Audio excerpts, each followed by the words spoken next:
Okay guys, ang ituturo natin ngayon is paano natin malalagyan tong wala okay ng sound canvas para mapaganda natin yung tunog niya. So ganito muna, no, punta muna tayo sa mga installer na kailangan natin. Yung installer natin, bibigyan ko kayo ng link sa Mediafire.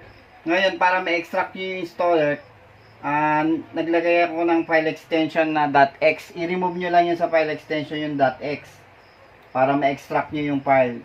Ayan, magiging file na siya ngayon. Right click, then extract to nyo lang para mapalabas nyo yung folder ng installer natin. So, pero bago yun na pala, dapat naka-off yung Windows security nyo ha.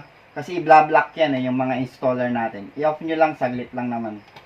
So, ang una natin gagawin, kung wala ka pang mga installer nitong mga to, install nyo muna itong mga to.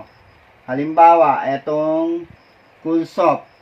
Since meron na ako, pero ipapakita ko lang paano install. Install nyo lang din kung wala pa kayong Coolsoft. Okay?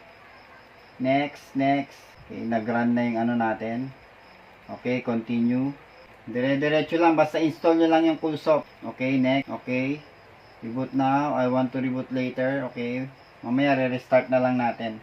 Tapos, meron ako ditong video instruction how to install and crack yung sound canvas natin, no? Panoorin nyo na lang yan para mamaya tuturo ko sa inyo yan kung paano nyo install. Okay, Loop MIDI, install din natin. Kailangan yan. Kung wala pa kayong Loop MIDI, install nyo lang din.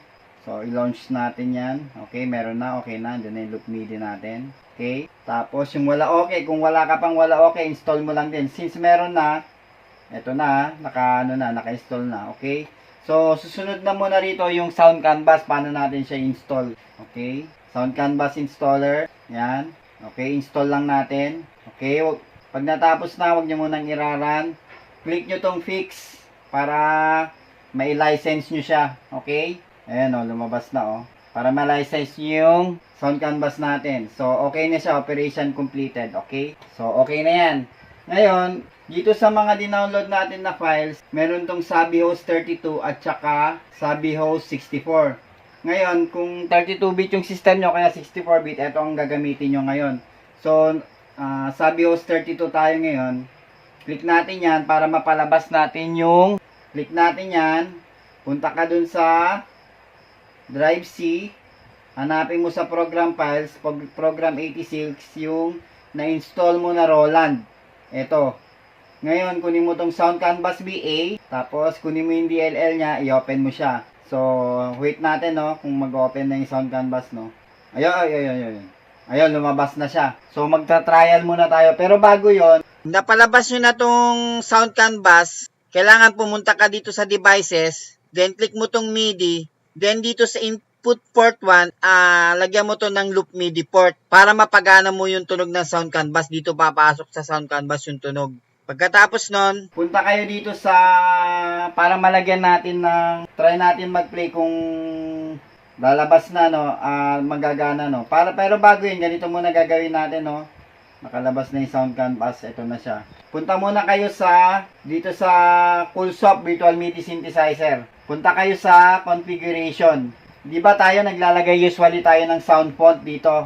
Yan, pwede kayo maglagay ng sound font, pwede nyong gamitin yan.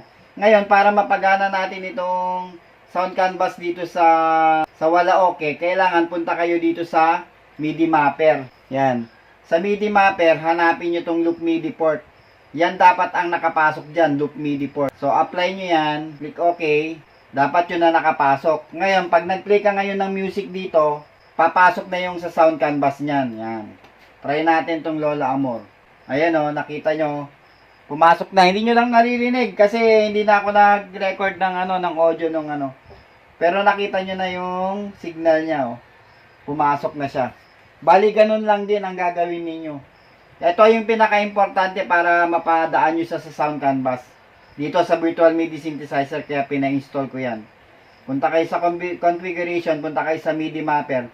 Tapos, ang ilalagay nyo dito, Loop MIDI. Okay? Yan, mapapagana nyo yan, Loop MIDI. Ngayon, mag-try naman tayo mag-sample naman tayo halimbawa. Van Basco naman. So, okay na yan, no? Van Basco naman, halimbawa. Close natin to. Stop muna natin to. Close natin to. Wala okay. So, napagana na natin gamit ang wala okay, no? Automatic na kasi yun, hindi na tayo maglalagay ng sa MIDI mapping niya, yung wala okay. Wala na mga adjustment yung wala okay. Automatic na sa MIDI mapping na siya kagad pumapasok. Ngayon, kung halimbawa namang band bus ko yung gagamitin natin, punta kayo sa setup, hanapin nyo rin yung loop MIDI dito, port. Yan, padaanin nyo rin siya sa loop MIDI. Apply then okay. So, halimbawa, play natin. Ayun o, lumabas na siya o. Napapagana nyo na yung sounds niyan, doon na yung nanggagaling sa sound canvas. Stop natin, no? Try naman tayo ng isa pa na player. Close na natin tong band bus ko. Kung gusto mo naman ng Winlive pre-player, okay din yan. Punta ka sa tools, Ocean, tignan mo yung MIDI in niya, palitan mo to, pasok mo uli rin siya sa loop MIDI, then click apply. Dadaan din dyan yung sound canvas, gagana din yung sound canvas dyan. Sandali, magpasok lang tayo ng kanta. Drop ko na lang, no. Halimbawa, to Raining in Manila. Drop natin sa, ayan, It's been raining in Manila. Tignan natin ngayon dun sa Sabi Host. Ayan, no, pumasok na rin siya, oh. So, ganun lang. Ang pinaka-importante para mapagana natin yung sound canvas sa ating mga MIDI player like Winlive Pre-Player, Band Basco, or yung wala okay, ganun lang. Kailangan nyo lang ng, close muna natin to. Pag set up nitong virtual MIDI synth, ito yung importante. Kailangan yung MIDI mapper niya nakapasok sa loop MIDI port. So, bali ganun yung gagawin nyo para mapaganda nyo itong wala okay. Yung audio ng wala okay, magkakaroon din siya ng sound canvas. Play natin uli yung Raining in Manila, then check natin dito sa Sabi Host. Ayan o, nagagamit na natin ngayon dito yung sound canvas sa wala okay. So, mapapaganda na natin yung tunog nun. Para kung may melody, pwede mo rin siyang i-off dito. Yan, pwede ka rin mag-off dito sa sound canvas. Kasi usually karamihan may melody. Sa channel 1 o kaya sa channel 4 usually ang melody. So, bali ganun lang ang pag-route ng sound canvas gamit ang wala okay. Or other MIDI player like Band Basco or Winlive Pre-Player. So, bali, yun lang yung pinaka-importante. Kailangan makonfigure nyo lang dito sa MIDI mapper na naka-loop MIDI port kayo. Basta ang MIDI player nyo may MIDI input na loop MIDI, mapapagana nyo tong Sabi Host. Ayan. Yung Sabi Host naman, nandyan lang yun sa installer din. I-save nyo lang kung saan nyo siya lalagyan ng shortcut. Tsaka yung pag-setup kanina ng Sabi Host. Okay? Ito, may shortcut na ako rito sa Sabi Host eh. Ayan. Basta yan, pag clinic nyo Sabi Host, puntahan nyo dapat yung kung saan siya naka-install yung Roland. Sa program files, then hanapin nyo yung Roland dito. Ganun lang balit. Puntahan nyo yung DLL ng sound canvas, then click open. Mag-o-open na yung, hintayin natin mag-open yan, mag-o-open na yung sound canvas dyan. Ngayon, kung katulad nung pinakita ko kanina kung paano i-set up, halimbawa sa Band Basco, bali ganun lang. Kailangan importante lang dito sa virtual MIDI synth, makonfigure nyo yung MIDI mapper nyo is dadaan ng loop MIDI port. Okay? Hanggang dito na lang guys. Salamat!